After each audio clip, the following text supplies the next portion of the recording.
Hi, so what I'm showing you today is a project I'm working on. I was putting lights out on the side of my house, but I don't want the outlets exposed, so I took an old birdhouse and I've just temporarily covered the front. I'm going to finish this video and do something better on it.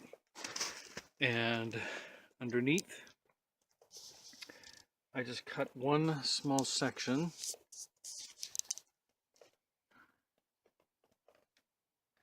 out of the right corner, shoved everything up inside, and I'll get a repellent to keep the animals from being inclined to go in there. Maybe in just some steel wool in the corner will work fine. So that's what I did to hide the cords and to protect them from the elements.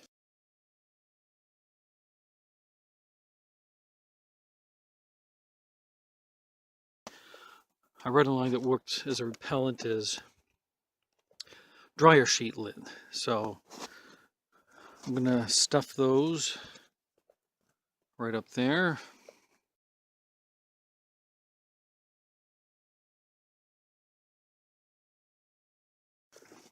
And the last one I'm actually gonna leave stuffed right there.